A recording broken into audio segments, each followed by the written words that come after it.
My name's Ryan Walker. I'm a pharmacist by background and I'm a project manager at the Global Health Network. My research and interests are focused on strengthening pharmacovigilance capacity in low resource settings. So primarily I work in knowledge exchange and knowledge transfer, supporting teams and individuals to do pharmacovigilance research in places where pharmacovigilance doesn't happen. So I first really got connected with ISoP when I was doing my PhD. I was doing a lot of survey-based work and workshop-based work, and I reached out to teams at ISoP essentially to gather some more involvement and interest in some of the work that I was doing. I designed a survey which we were trying to distribute on a global level. And whilst we had networks to support that ourselves, obviously the real expertise in pharmacovigilance is housed within ISoP. And ISoP were fantastically supportive as me as a student, supporting in disseminating the work that I do, disseminating the survey.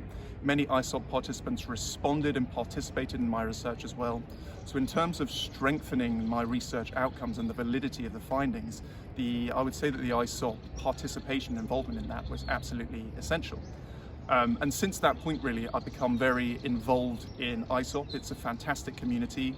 When I first started, I found people were very welcoming to new people and younger people like myself joining, and really understanding that if you want to work in the space of medicine safety, this really is the place to be. There's a lot of opportunities as well. So I've got involved, for example, in chapter coordination and leadership. So I helped found and I lead the UK and Ireland ISoP chapter.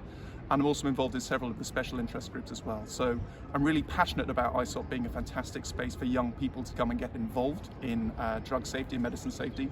And would highly recommend anyone that's currently studying or interested in that field to reach out and get in touch and see what can happen.